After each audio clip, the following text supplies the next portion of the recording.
BNP দুই গ্রুপের সংঘর্ষে যৌথ বাহিনীর অভিযানে গ্রেপ্তার 2 জন। বোনকে হত্যার অভিযোগে বাইকে থানায় সাপোর্ট করল পরিবার। শেখ হাসিনার বিরুদ্ধে আন্তর্জাতিক আদালতে মামলা করা হবে বললেন করিম খানকে ডাক্তার ইউনূস। সর্বশেষ জানাবো, সড়ক দুর্ঘটনার কবলে হাসনাত সার্জিস, যা বললেন জামায়াতের আমির। এতক্ষণ শুনছিলেন শিরোনাম, এবার বিস্তারিত। নিয়মিত সংবাদ পেতে চ্যানেলটি সাবস্ক্রাইব করে রাখুন। ফেসবুক থেকে দেখলে অবশ্যই পেজটি ফলো দিয়ে রাখবেন। বিএনপি দুই গ্রুপের সংঘর্ষে যৌথ বাহিনীর অভিযানে গ্রেপ্তার 2। গাজীপুরের টঙ্গী এলাকায় বিএনপি দুই গ্রুপের সংঘর্ষে বেশ কয়েকজন আহত হওয়ার প্রেক্ষিতে অভিযান চালিয়ে 2 জনকে গ্রেপ্তার করেছে যৌথ বাহিনী। দিবাগত রাতে টঙ্গীর এরশাদনগর এলাকা থেকে তাদেরকে গ্রেপ্তার করা হয়।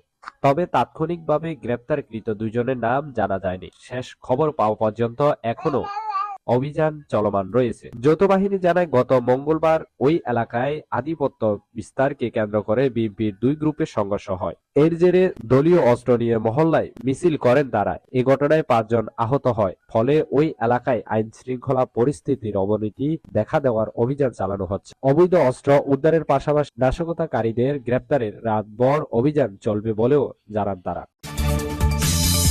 বোনকে হত্যার অভিযোগে বাইকে থানায় সাপোর্ট করল পরিবার। রাজধানীর খিলগাঁওয়ে ভাইয়ের বিরুদ্ধে ছোট বোনকে অভিযোগ উঠেছে। এই ঘটনায় ওই ভাই আব্দুস সালামকে থানায় সাপোর্ট করেছেন তার সদস্যরা। নিহত নারীর নাম রুমি আক্তার। তিনি ভাইদের সঙ্গে খিলগাঁওয়ে পিতৃক বাড়িতে থাকতেন বলে পুলিশ জানিয়েছে। এই ঘটনায় বোনকে বাঁচাতে গিয়ে বড় ভাই মোহাম্মদ বাবুল আহত হয়েছেন বলে জানিয়েছে তার স্বজনরা। তাকে ঢাকা মেডিকেল কলেজ হাসপাতালে চিকিৎসা দেওয়া হয়েছে। খিলগাঁও থানার ভারপ্রাপ্ত কর্মকর্তা ওসি মোহাম্মদ দাউদ হোসেন বলেন, পিতৃক জমি জমা নিয়ে বিরোধের জেরে সালাম তার ভাই ও বোনের উপর হামলা করেছেন বলে প্রাথমিকভাবে জানা গেছে।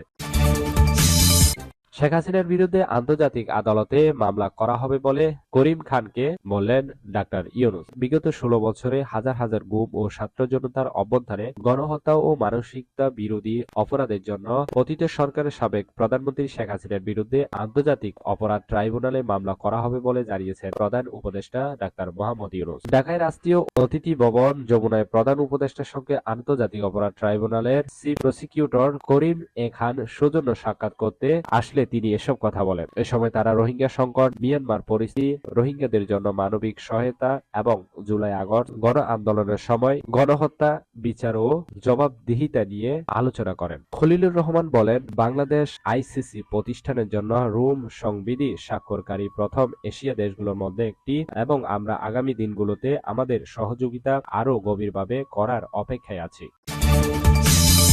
সড়ক দুর্ঘটনার কবলে হাসনাত সার্জিস, যা বললেন জামায়াতের আমির। চট্টগ্রামে অ্যাডভোকেট সাইফুল ইসলামের আলিপের কবর জিয়ারত শেষে ফেরার পথে সড়ক দুর্ঘটনার কবলে পড়েছেন বৈষম্য বিরোধী ছাত্র আন্দোলনের নেতা হাসনাত আব্দুল্লাহ ও সার্জিস আলম। এই ঘটনায় ট্রাকের চালক ও হেলপারকে আটক করা হয়েছে। বিষয়টি নিয়ে নিজের ভেরিফাইড আইডিতে পোস্ট করেছেন জামায়াতের ইসলামীর আমির ডাক্তার শফিকুর রহমান। এই ঘটনায় বিস্মিত প্রকাশ করে জামায়াতের আমির লিখেছেন, হাসনাত আব্দুল্লাহ ও সার্জিস আলমকে বহনকারী প্রাইভেট কারকে ট্রাক চাপা হত্যা চেষ্টা নীরব দুর্ঘটনা, তা অবশ্যই যথাযথভাবে খতিয়ে দেখা দরকার। বিষয়টি সত্যিই উদ্বেগজনক। এর আগে বুধবার বৈষম্য বিরোধী ছাত্র আন্দোলনের আহ্বায়ক হাসনাত আব্দুল্লাহ ও সার্জিস আলমের গাড়ি বহরে একটি গাড়ির দুর্ঘটনায় কবলে পড়ে। এতে গাড়িটির সামনের অংশ দুমড়ে মুচড়ে গেছে। এই দিন দুপুরে চট্টগ্রাম মহানগর আদালতে নিহত আইনজীবী সাইফুল ইসলাম আলিপের দ্বিতীয় জানাজা অনুষ্ঠিত হয়। মহানগরের জমিয়তুল ফালাহ মসজিদ মাঠে ওই জানাজায় অংশ নেন হাসনাত আব্দুল্লাহ ও সার্জিস আলম। এই ছিল এখনকার সংবাদ। নিয়মিত সংবাদ পেতে চ্যানেলটি সাবস্ক্রাইব করে রাখুন। সজীব চৌধুরী, বাংলা নিউজ 24।